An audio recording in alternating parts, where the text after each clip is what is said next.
येतोय माझा सगळ्यांना? Yes. Hello. Yes, sir. Yes, sir. Okay, आवाज येतोय. Yes, sir. ठीक आहे. ओके, तर आपण लास्ट लेक्चर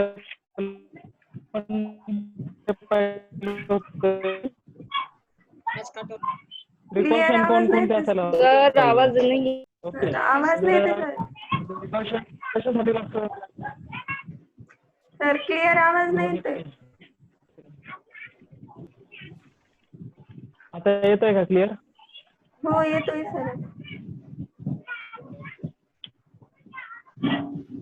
तर आपण पाहत होतो की प्रिकॉशन्स कोणकोणते असायला पाहिजे.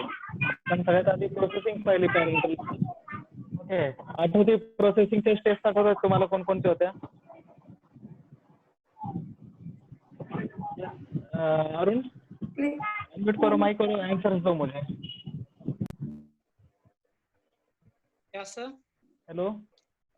हाँ, प्रोसेस के स्टेप कौन से होते हैं? पैरेंटल के प्रोसेसिंग में पहली स्टेप कौन सी होती है? पहले से लेके लास्ट तक Okay, sir. 10 स्टेप्स होते हैं टोटल. बताओ कौन कौन से होते हैं? First step, procurement and selection of material. Right. Second, cleaning of container, closer and equipment. Good. Third, selection of material. Okay. Fourth, Yes. preparation of parental product. Yes. Fifth, filtration. Good. Sixth, formulation in final container. And seven, Okay. sealing the. Eight, Next. sterilization. Okay. 9, evaluation of parental preparation. And 10th, labeling and packaging. Right. Okay, तो ये सब process में हमने देखा था हर एक का area अलग अलग होता है. प्रोसेसिंग Yes, के sir. बाद हमने फैसिलिटीज देखी थी. राइट. फैसिलिटीज में हमने देखा था कि क्लीनअप रूम में असेप्टिक एरिया की जरूरत नहीं, लेकिन वहाँ पे मॉइस्चर स्टीम ज्यादा होना चाहिए. पर्सनल कंफर्टेबिलिटी के लिए हमको एग्जॉस्ट फैन भी लगाना जरूरी है वहाँ पे. ठीक है, वो भी देखा था. ठीक है, और फिर प्रिपरेशन रूम में हमने देखा था कि स्टेराइल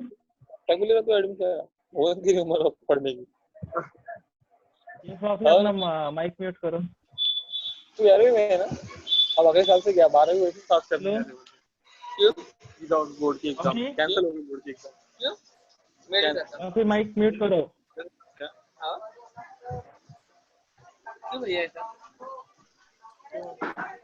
कर दी उनकी मर्जी. क्या बात है.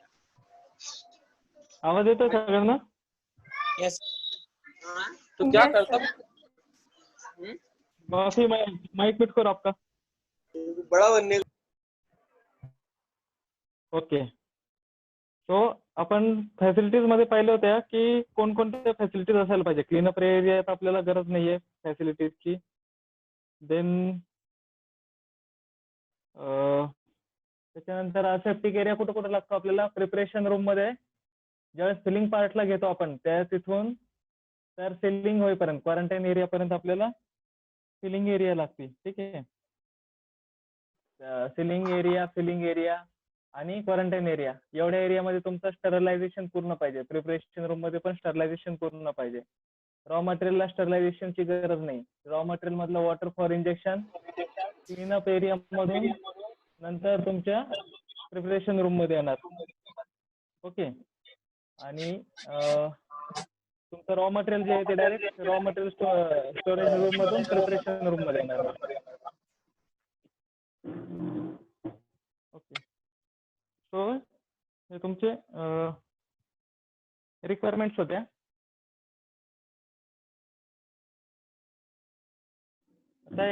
त्याच्यासाठी आपल्याला प्रिकॉशन कोणकोणते घ्यायचे ते आपण लास्ट लेक्चरला पाहिलं होतं. 3 मेन कंट्रोल्स लागतात आपल्याला. एक एन्व्हायरमेंटल कंट्रोल, सेकंड तुमचं एअर कंट्रोल आणि third personal control. Okay, environmental control मध्ये आपण पाहिलं होते की सगळ्यात बेसिक म्हणजे सगळीकडेच हे लागतं आपल्याला, जे एन्व्हायरमेंट एरियानुसार प्रत्येक ठिकाणी चेंज पण होतात.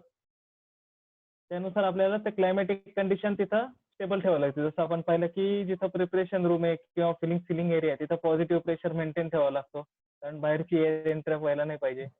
असेप्टिक एरिया जिथं जिथं आहे त्या ठिकाणी हँड वॉशिंगची फॅसिलिटीज, ड्राय करायची ड्रायर्स लावलेले राहतात. स्टरलायझेशन करण्याची गरज पाहिजे. ओके. गाऊनिंग, हेड कॅप, शूज किंवा फेस मास्क जे आहे सध्याचे पीपी किट जे पाहता तुम्ही कोरोनामध्ये वापरतात जे डॉक्टर्स लोक किंवा हेल्थ केअर वर्कर जे आहेत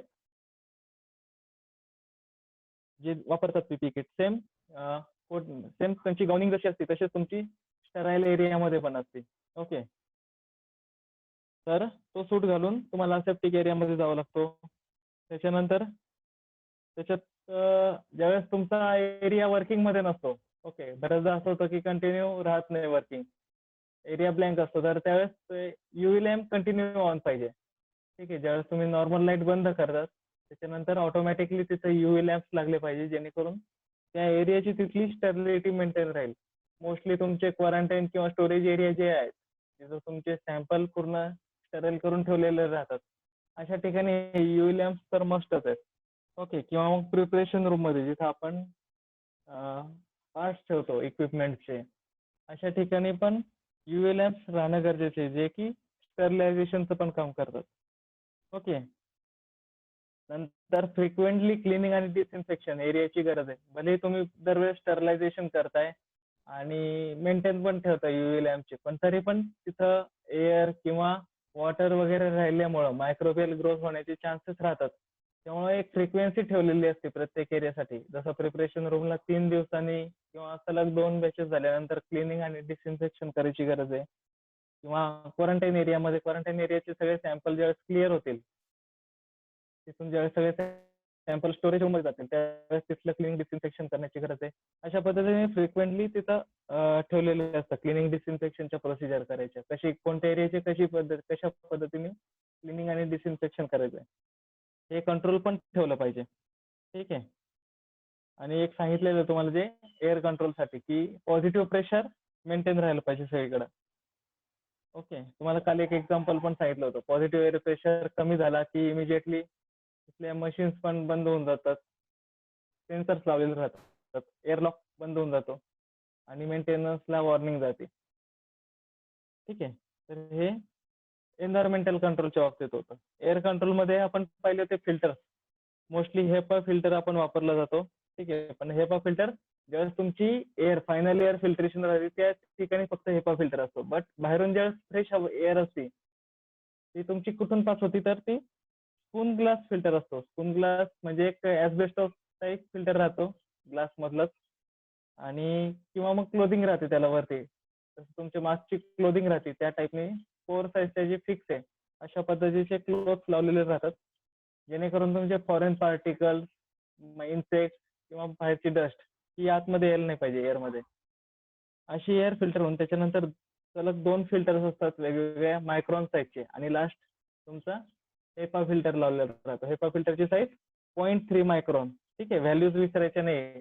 0.3चा 0.5, 0.6 चालत नाही. तर 0.3 मायक्रॉनचा फिल्टर साईज लावलेला राहतो हेपा फिल्टर. आणि हेपा फिल्टरचे पास झालेली एअर पूर्ण एरियामध्ये युनिफॉर्मली फ्लो व्हावं म्हणून त्याला लॅमिनार एअर फ्लो जोडलेला राहतो. ओके. लॅमिनार एअर फ्लोचं काम असतं काय, एक प्रकारचा ब्लोअर राहतो तो की जो की पूर्ण एरियामध्ये एक युनिफॉर्म वेनी पॅरलल लाईननी एअर स्ट्रीम पास करत असतो. ज्याचं स्पीड पण सांगितलेलं आहे 90 फीट पर मिनिट. गरजेचं नाहीये, तुम्ही युनिफॉर्म फ्लो पण सांगू शकता लिहिताना एक्झाम मध्ये. ओके. बट हेपा फिल्टरचं तुम्हाला साईज सांगणं गरजेचं आहे. हेपा फिल्टर म्हणजे highly efficient particulate air. 0.3 micron साईजचे पार्टिकल्स त्याच्यातून पास होऊ शकतात. त्याच्यापेक्षा मोठे पार्टिकल्स तो पास होऊ देत नाही पुढं. ओके. आणि लॅमिनार एअर फ्लो अशा ठिकाणी लावलेले होतात मोस्टली की जिथं खूप क्रिटिकल प्रोसेस आहे. जसं की डिस्पेन्सिंग मध्ये आपण रॉ मटेरियल घेतो, बाहेरून आलेलं मटेरियल आहे ऑलरेडी. ठीक आहे. बाहेरून आलेलं आहे म्हणजे त्या कव्हर्सला वगैरे बाहेरून तुमची डस्ट वगैरे पण लागलेली असू शकते, मायक्रोबियल कॉन्टॅमिनेशन पण असू शकतं. तिथून तुम्ही मटेरियल घेताय आतमध्ये. ओके. डिस्पेन्सिंग करून त्या ठिकाणी किंवा असेप्टिक टेक्निक जिथं जिथं वापरतो आपण सिलिंगच्या ठिकाणी किंवा स्टरलायझेशनच्या ठिकाणी असेप्टिक टेक्निक्स वापरतो, तर अशा ठिकाणी पण हे लॅमिनार एअर फ्लो असणं गरजेचं आहे. ओके, या 3-4 ठिकाणी तुम्हाला असणं गरजेचं. जिथं जिथं क्रिटिकल प्रोसेस आहेत तिथं लॅमिनार एअर फ्लो राहणार. बट बाकीच्या ठिकाणी जसं प्रिपरेशन रूम असो किंवा क्लीनअप एरिया असो तिथं तुम्हाला लॅमिनार एअर फ्लोची गरज नाही. ओके, तर हे सेकंड टाईप एअर कंट्रोलमध्ये. आणि लास्टली तुमचा पर्सनल कंट्रोलमध्ये जसं सांगितलं होतं आधी पण आपण प्रोसेसिंगमध्ये फॅसिलिटीजमध्ये की जो पर्सन आहे त्याला कोणता इन्फेक्शियस डिसीज नकोय, कोणत्या ड्रगला सेन्सिटिव्ह ऍक्शन नको त्याची, ठीक आहे. आणि त्याचं रेग्युलर मेडिकल चेकअप पण व्हायला पाहिजे. काही काही वेळेस काय होतं की सारखा त्या ड्रगच्या कॉन्टॅक्टमध्ये येऊन त्याला ॲलर्जी व्हायची पण चान्सेस होऊन जातात. ओके, तर त्या केसमध्ये त्याची मेडिकल चेकअप रेग्युलरली चेक करायला पाहिजे दर 6 महिन्यांनी, किंवा जर कॅन्सर ड्रग्स असतील तर दर 3 महिन्यांनी पण त्याची चेकिंग होते की त्याला कोणते साईड इफेक्ट्स येत आहेत का त्याचे, ठीक आहे. त्याची हेल्थ गुड असणं, चांगली असणं खूप गरजेचं आहे. सेकंड आपण पाहिलं होतं त्याच्यातच इन्फेक्शन डिसीज नको. इन्फेक्शन असलं म्हणजे आतमध्ये मायक्रोबियल ग्रोथ पण असू शकते जी की एरियामध्ये येऊ शकते. नंतर प्रत्येक एरियात जाताना त्याच्या वेगळ्या गाईडलाईन्स राहतात. क्लीनअप रूम मध्ये वेगळ्या गाईडलाईन्स आहे, प्रिपरेशन रूम मध्ये वेगळ्या गाईडलाईन्स आहे, असेप्टिक एरियामध्ये वेगळ्या गाईडलाईन्स आहे. तर प्रत्येक ठिकाणची त्याला ट्रेनिंग द्यावी लागते. बट ट्रेनिंग देताना काय होतं, खूप दिवसानंतर ते ट्रेनिंग विसरून जाऊ शकतो माणूस, किंवा मग एखाद्या ठिकाणी एरिया मॉडिफिकेशन होऊ शकतो, ठीक आहे, इक्विपमेंट नवीन येऊ शकतात. तर त्या ठिकाणची त्याला रिट्रेनिंग घेणं गरजेचं आहे दर 6 महिन्यांनी. आणि त्याला लक्षात आहे का नाही त्याच्यासाठी एक एक्झाम पण घेतली जाते इंडस्ट्रीमध्ये. जर लक्षात येत नसेल तर त्याला परत रिट्रेनिंग दिली जाते आणि परत त्या एक्झामला बसवलं जातं. ओके, तर अशा पद्धतीने त्या एम्प्लॉईला किंवा त्या वर्करला ट्रेनिंग दिली जाते. ओके, नंतर सांगितलंय खाली की क्लीन रूम गार्मेंट्स मध्ये पण तुमचं फिल्ट्रेशन वगैरे पूर्ण क्लिअर असायला पाहिजे. जी गाऊनिंग साईज आहे पर्सनची ती प्रॉपर साईज मध्ये पाहिजे. लूज किंवा आपरे असले ड्रेस नको आहेत. आणि मॅन्युफॅक्चरिंग प्रोसिजर जी आहे ती त्या ऑफिसरनी वर्करनी व्यवस्थित चेक करायला पाहिजे. कारण एका माणसाकडून चूक होऊ शकते पण दुसरा पण त्याला व्हेरीफाय करायला पाहिजे. तर व्हेरीफाय करणारे पण पर्सन तिथं पाहिजे.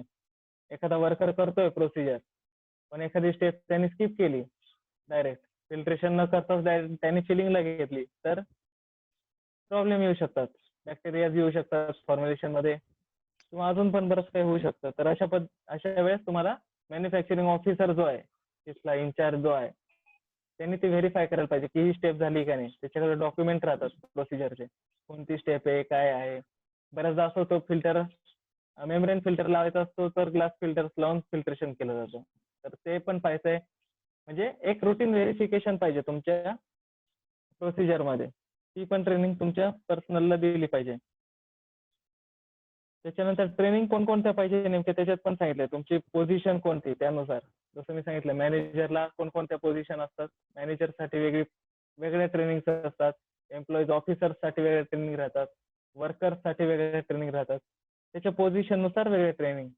नंतर गाऊनिंग टेक्निक, गाऊनिंग क्लीनअप रूमसाठी वेगळी गाऊनिंग राहणार, असेप्टिक एरियासाठी वेगळी गाऊनिंग राहणार, ठीक आहे. रॉ मटेरियल डिस्पेन्सिंगसाठी वेगळी गाऊनिंग राहणार. नंतर क्लिनिंग डिसइन्फेक्शन कसं करायचंय, इक्विपमेंटचे कसे करायचे, एरियाचे कसे करायचे, ठीक आहे, सिलिंग मशीनचे कसे करायचे, जे पार्ट्स तुमच्या डायरेक्ट कॉन्टॅक्टमध्ये येतात फॉर्म्युलेशनच्या त्या पार्ट्सचे क्लिनिंग डिसइन्फेक्शन कसं करणं गरजेचं आहे. या सगळ्या गोष्टी त्याच्या ट्रेनिंगमध्ये येऊ शकतात.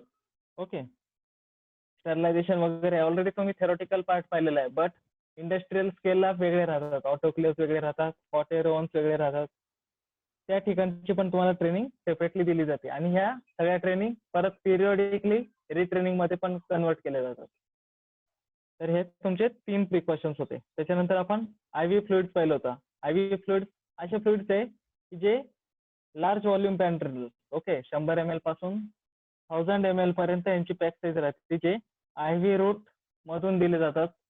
यांचा पर्पज फक्त एवढाच असतो की न्यूट्रिशन, इलेक्ट्रोलाइट किंवा बॉडी फ्लुइड्स जे आहेत ते सप्लाय व्हायला पाहिजे. ह्याच्यात ऍक्टिव्ह ड्रग्स म्हणजे पॅरासिटामॉल किंवा अँटीबायोटिक्स असं काही दिलं जात नाही. IV फ्लुइड फक्त न्यूट्रिएंट, इलेक्ट्रोलाइट आणि बॉडी फ्लुइड्सचं काम करतं.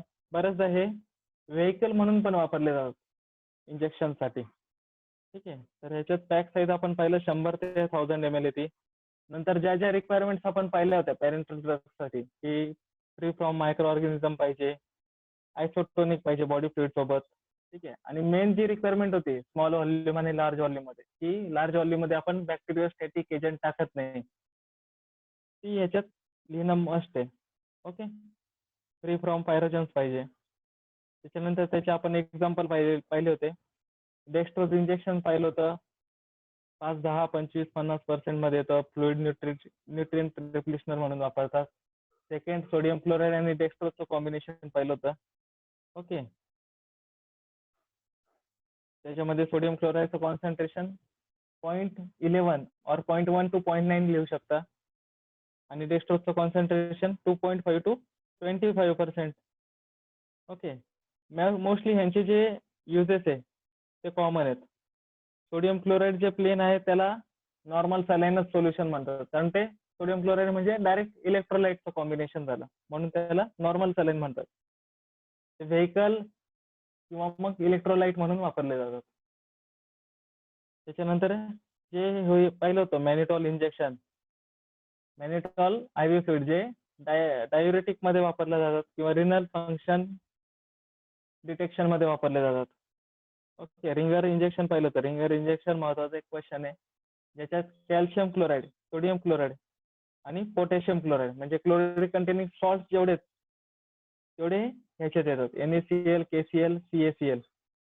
ठीक आहे. पर्सेंटेज तुम्हाला लक्षात ठेवायचे. कॅल्शियम आणि पोटॅशियमचं 0.3% राहतं. सोडियम क्लोराईडचं 0.8% असतं. ओके. फ्लुइड आणि इलेक्ट्रोलाइट रिप्लेशनरच काम आहे त्याचं. रिंगर लॅक्टेट सोल्युशन, त्याचा पण रोल तोच आहे, सिस्टीम अल्कलायझर आणि इलेक्ट्रोलाइट रिप्लेशनर. त्याच्यानंतर आपण पाहणार होतो IV फ्लुइड रिप्लेशनर. तर तुम्हाला IV फ्लुइड म्हणजे जे लावतात आपले नॉर्मल सलाईन्स, ते कधी कधी लावले जातात. ओके. तुम्ही बऱ्याचदा पाहिले असेल हॉस्पिटलमध्ये ऍडमिट झाले की आधी सलाईन्स लावले जातात. तर पहिलं त्याच्यात येतो की कधी लावले जातात, मोस्टली सगळ्यात जास्त सर्जरीच्या वेळेस. सर्जरीमध्ये पण प्री आणि पोस्ट सर्जरीच्या ह्याच्यात. ओके. प्री सर्जरी आणि पोस्ट सर्जरी. आता प्री सर्जरीमध्ये का लागतो? प्री सर्जरीमध्ये डॉक्टर आपल्याला सांगून देतात की उद्या तुमची सर्जरी सकाळी 8 वाजता किंवा 10 वाजता, तर रात्री 9 नंतर तुम्ही काही खाऊ नका. ठीक आहे. तर न खाल्ल्यामुळे काय होतं की तो पेशंट विकनेस मध्ये जाऊ शकतो, बॉडी फंक्शनिंग त्याची ॲबनॉर्मल होऊ शकते. ओके. त्याला न्यूट्रिशन भेटू नाही शकत आणि त्याला खाल्लं म्हणजे ते मेटाबॉलिझम प्रोसेस वगैरे आली, त्यामुळं सर्जरीला पण अवघड जाऊ शकतं. तर अशा वेळेस त्याला खायला नाही दिलं जात, त्याला IV फ्लुइड्स लावले जातात. ओके. IV फ्लुइड थ्रू त्याला न्यूट्रिएंट्स, इलेक्ट्रोलाइट जे त्याची बॉडीची रिक्वायरमेंट आहे ती त्याला प्रोव्हाइड केली जाते प्री सर्जरीमध्ये. पोस्ट सर्जरीमध्ये पण तेच, सर्जरीमध्ये तुमचा लॉस होऊ शकतो, ब्लडचा म्हणा, न्यूट्रिएंट्सचा म्हणा. ठीक आहे.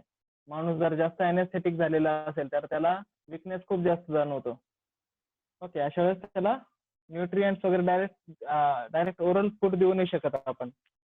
ठीक आहे. कारण त्याचं बॉडी रिकव्हरी मध्ये असते पूर्ण. तर त्यासाठी पोस्ट सर्जरीमध्ये पण आपण डायरेक्ट IV थ्रू त्याला इंजेक्शन दिलेले राहतात, IV फ्लुइड्स दिलेले राहतात. ओके. नेक्स्ट तुमचं अनकॉन्शियस पेशंट, जो माणूस तोंडाने काही खाऊ पिऊ नाही शकत, अशा पेशंटला पण आपण IV ऍडमिशन देतो. थर्ड, असे पेशंट्स आहेत काही की जे फ्लुइड घेऊ शकत नाही, इलेक्ट्रोलाइट किंवा न्यूट्रिशन ओरली घेऊ शकत नाही, म्हणजे कॉन्शियस तर असतात पण घेऊ नाही शकत तोंडाने. जसे लहान मुलं किंवा मोठी माणसं वॉमिटिंग वगैरे करू शकतात, कारण त्यांची डायजेशन प्रोसेस जी ती खूप वीक झालेली असते.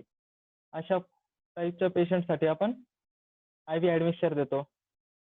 नंतर काही काही थेरपीज आहे आपल्या, फ्लुइड रिप्लेसमेंट थेरपी, किंवा जिथं आपल्याला इन्फेक्टेड फ्लुइड बाहेर काढायचं आहे आणि नवीन फ्रेश फ्लुइड त्याच्या बॉडीमध्ये द्यायचं. डायरेटिक सारखे जे आपण डायलिसिस वगैरे करतो त्या केसमध्ये पण आपण हे IV फ्लुइड्स वापरतो. किंवा एखाद्याला सनस्ट्रोक वगैरे झालाय, सनस्ट्रोक कधी येतो, ज्यावेळेस लॉस ऑफ वॉटर एक्सेस होऊन जातो बॉडीतला, त्या केसमध्ये पण बॉडी फ्लुइड गरज असतं, वॉटर खूप डिमांडमध्ये असतं, इलेक्ट्रोलाइट्स कमी झालेले असतात, त्या केसमध्ये पण हे फ्लुइड्स डायरेक्टली सलाईन थ्रू दिले जातात, IV ऍडमिक्सचर थ्रू दिले जातात.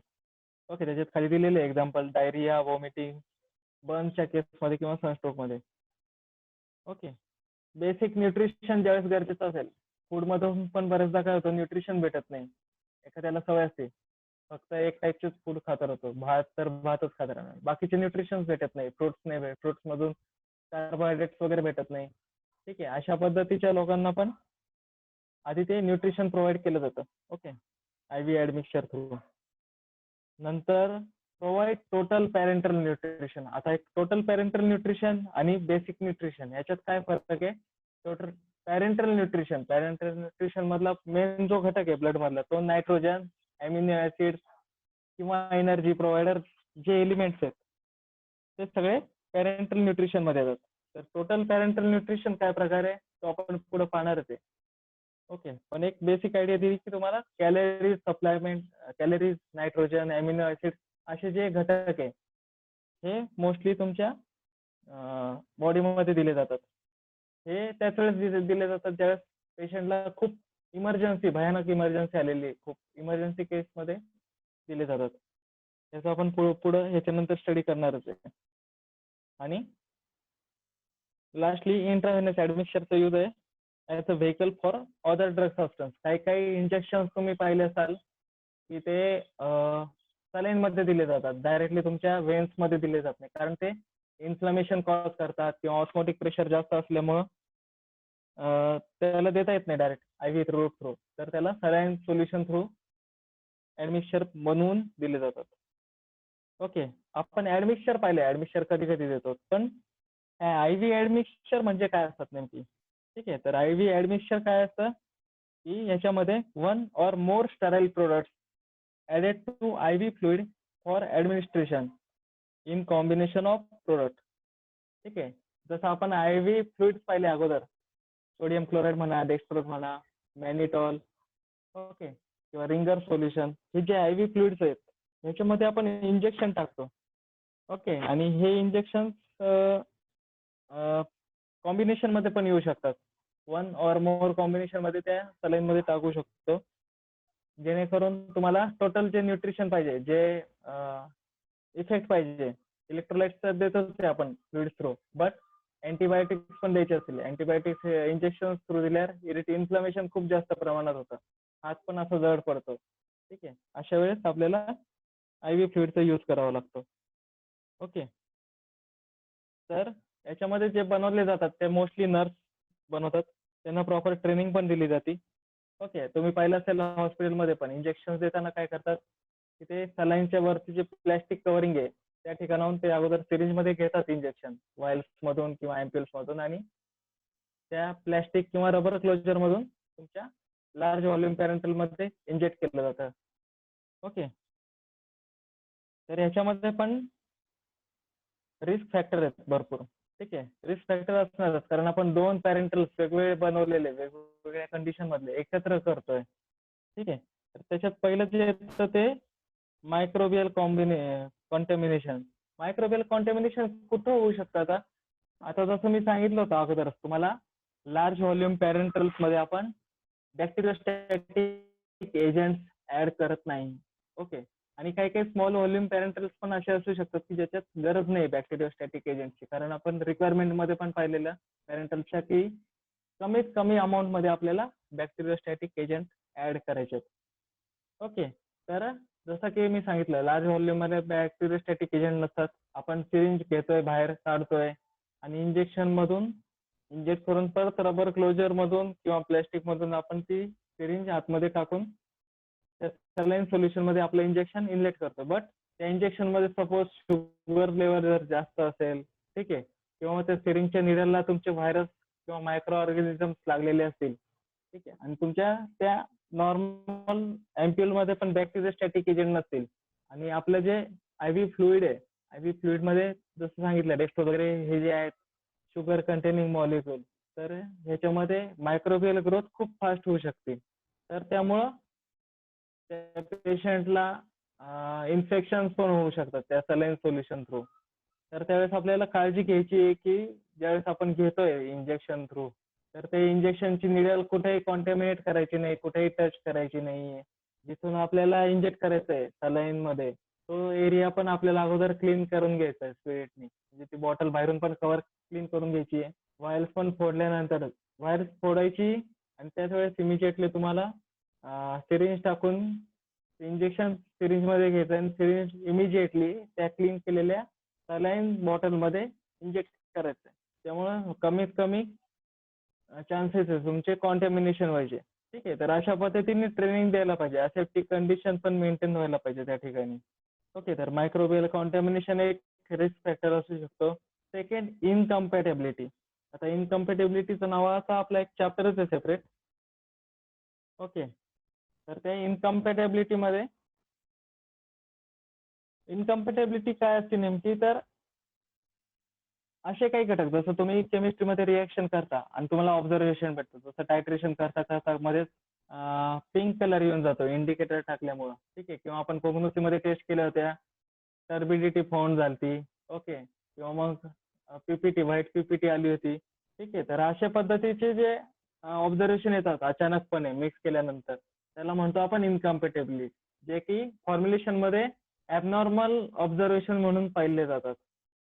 ओके, तर त्याच्यात फिजिकल मध्ये पाहिलं तर फिजिकल इनकम्पॅटेबिलिटी म्हणजे जे आपल्याला दिसू शकतं किंवा जे आपण महसूस करू शकतो, अशा गोष्टी फिजिकल इनकम्पॅटेबिलिटी मध्ये येतात. त्याच्यात कलर तुम्ही बऱ्याचदा पाहिलं असेल, एखादं इंजेक्शन आपण म्हणजे सलाईन मध्ये टाकलं की ती सलाईन पूर्ण पिंक कलरची होऊन जाते, गुलाबी कलरची. ठीक आहे, ते झालं कलर चेंजेस होतात. दोन्ही ट्रान्सपरंट कलर असतात. इंजेक्शनचं पण ट्रान्सपरंट असतो, सलाईन सोल्युशन पण ट्रान्सपरंट असतं. बट दोन्ही ज्यावेळेस मिक्स करतो त्यावेळेस कलर चेंज होऊन जातो. किंवा मग काही ठिकाणी आपल्याला पीपीटी म्हणजे सस्पेन्शन फॉर्म मध्ये दिसू शकतं. ठीक आहे, सस्पेन्शन फॉर्म मध्ये ते सलाईन सोल्युशन होऊ शकतो किंवा काही वेळेस क्रिस्टल्स पण फॉर्म तयार होऊ शकतात. ओके, तर क्रिस्टल्स पीपीटी जे हे आहेत सस्पेन्शन, ते शक्यतो घेतले जात नाही. तर अशा वेळेस ते डिस्कार्ड करावे लागतात ते प्रिपरेशन. ओके, हे इनकम्पॅटेबिलिटी कशामुळे होती, ज्यावेळेस दोन टाईपचे फॉर्म्युलेशन, दोन टाईपचे ऍडज्युएंट्स एकमेकांसोबत रिएक्ट होतात आणि त्याच्यामुळे चेंजेस होतात त्या फॉर्म्युलेशन मध्ये. ओके, सलाईन सोल्युशन मध्ये सपोज डेक्स्ट्रोज आहे आणि इंजेक्शन मध्ये आपण समजा एखादा बॅक्टेरियोस्टॅटिक एजंट टाकलेला आहे.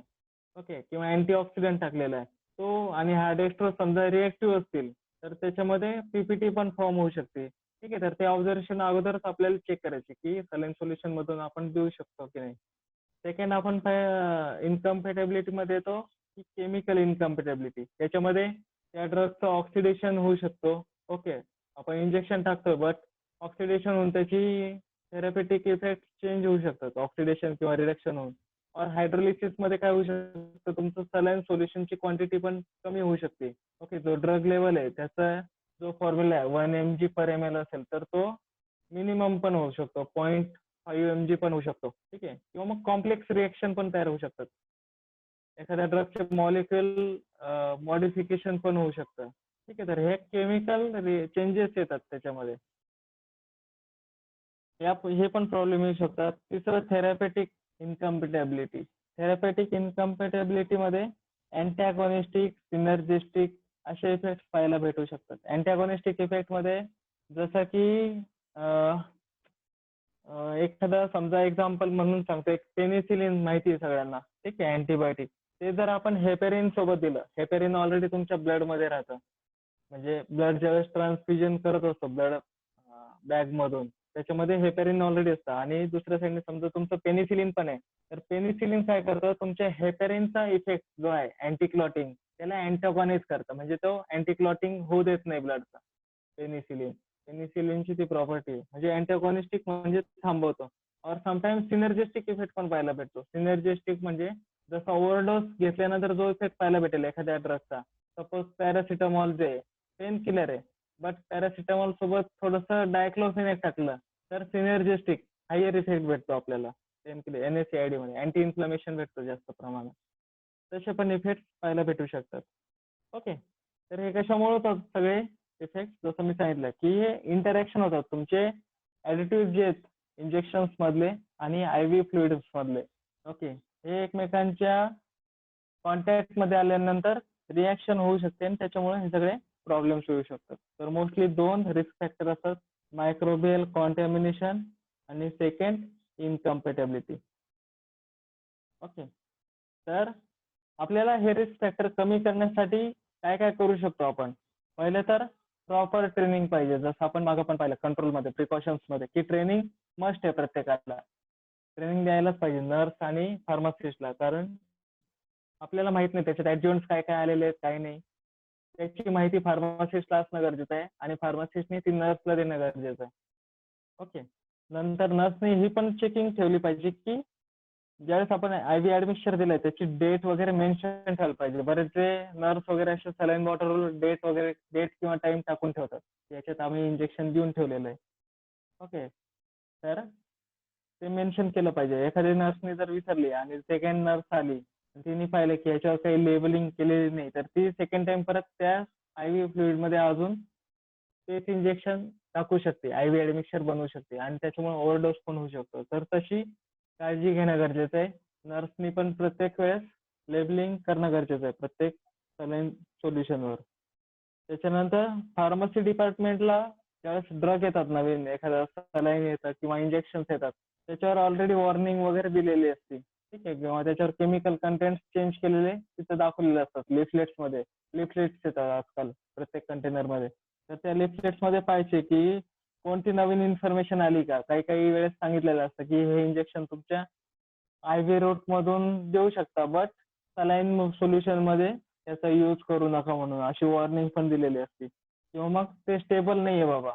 तुमचं जर सलाईन बॉटल जी आहे ती ट्रान्सपरंट आहे आणि इंजेक्शन जर तुमचं अँबर्ट कलर मधलं आहे, लाईट सेन्सिटिव्ह ड्रग आहे समजा तो, तर असे ड्रग्स पण आपण सलाईन सोल्युशन मध्ये नाही देऊ शकत. बिकॉज लाईटमुळे ते ऑक्सिडेशन मध्ये होऊ शकतं आणि त्याचा इफेक्ट पण कमी होऊ शकतो. तर अशा गोष्टी सगळ्या फार्मासिस्टला समजतात आणि फार्मासिस्टचं हे काम आहे की तिथल्या सगळ्या हॉस्पिटल स्टाफला, नर्स आणि डॉक्टर्सला पण हे सांगणं गरजेचं आहे की हे इंजेक्शन या रूटने आता चालणार नाही, ह्याच्यात चेंजेस केलेले आहेत.